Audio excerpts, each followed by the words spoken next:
Good evening, everybody. Welcome to the Carol Cafe. We're very excited to have Phil Wiggins and Rick Franklin and Eleanor Ellis this evening. Thank you so much. Thank you all for coming out. It's always a pleasure to play like in my own neighborhood at home.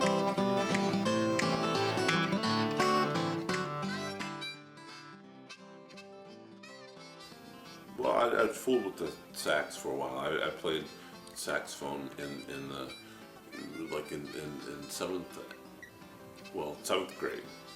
I was in the high school band playing sax, and I was you were supposed to learn how to read music, and I never really learned how to read music, but my ear was kind of quick, and I could hear what it was supposed to sound like. I'd look at the sheet and just play what I heard, and I kind of got away with it.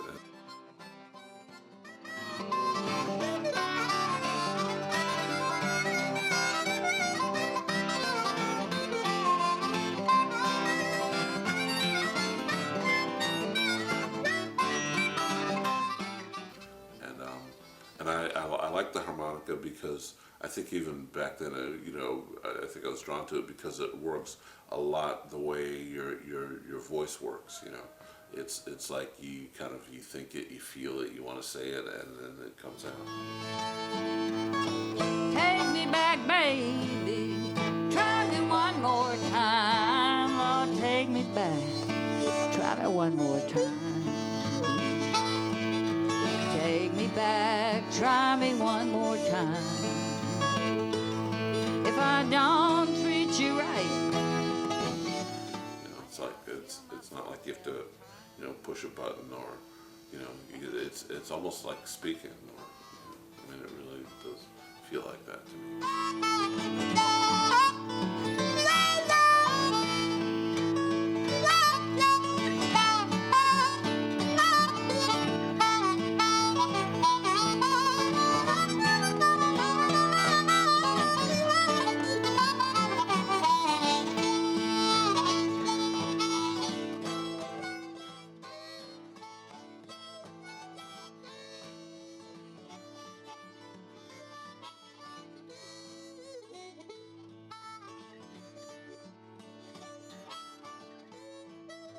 Well, okay, the Piedmont, is a category that even John, when I first met him, he didn't call himself a Piedmont player. He didn't, it never really even occurred to him to try to put a name on the type of music that he played.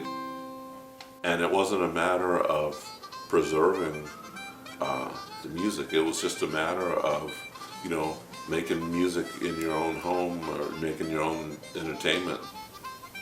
The jamming that goes on is probably the most important thing to celebrate your everyday life. Was what it was all about. Just to work hard, party hard, and the blues was the soundtrack for the party.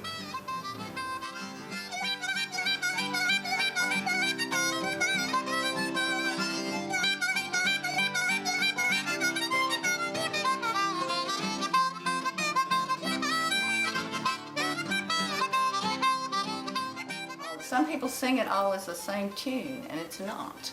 Each song is different. Yeah. Different things happen, and it's fun to figure out different ways to, to get it across.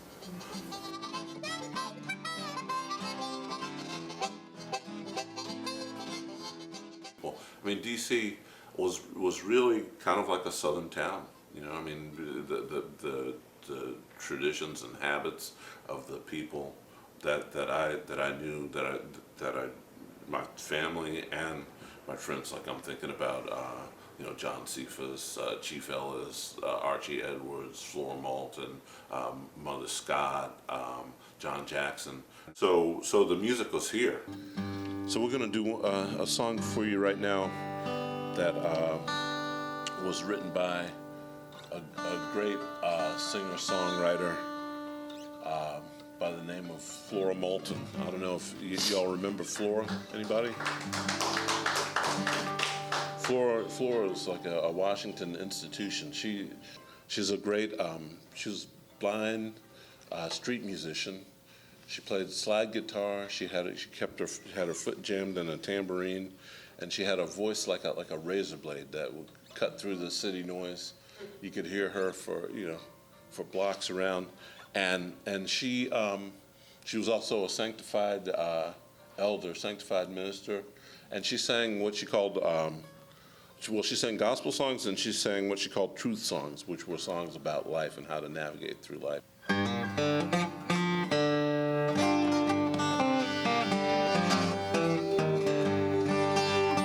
I believe the sun's gonna shine one day. I believe the sun's gonna shine one day.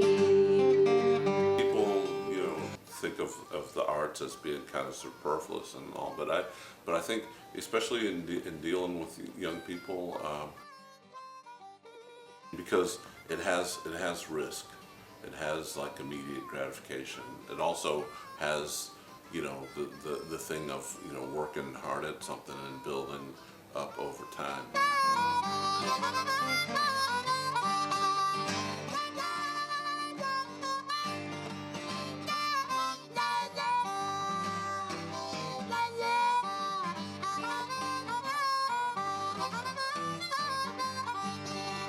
For me, poetry happens when you're trying to communicate and the stakes are very high.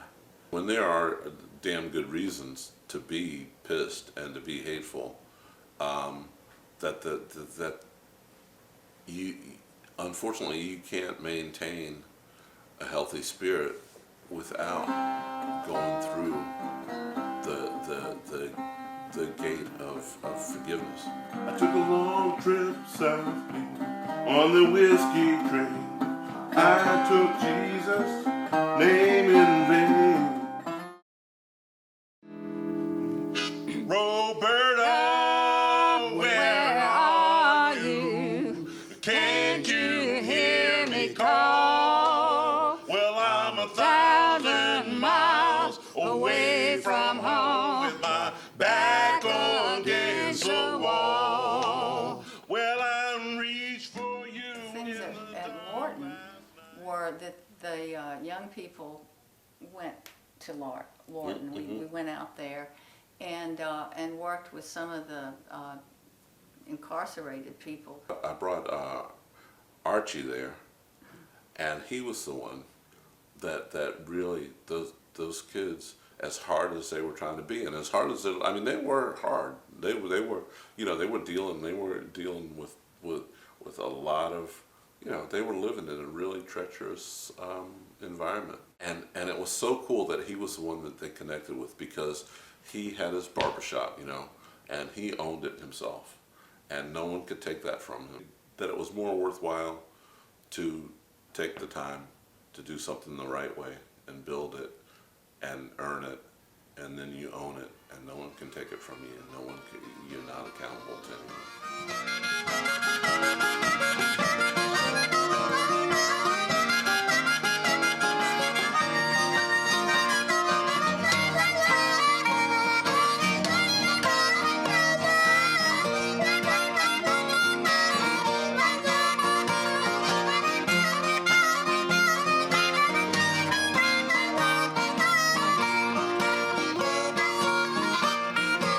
Since John passed away, I've been doing a lot more singing and like really enjoying that.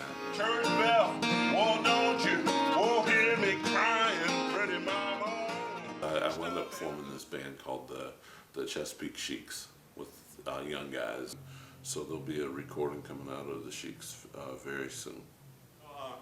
Funny thing, guy, John and I, we played together for over 30 years, and this is the truth. Every single time we played, when we finished playing, we'd get up and we'd take a bow. We'd take our hats off, we'd take a bow, and then we'd stand back up and I'd put my hat back on. And then John would look over at me and see me with my hat on and yell at me, say, "Take your hat off, take your hat off." Every single time. So anyway,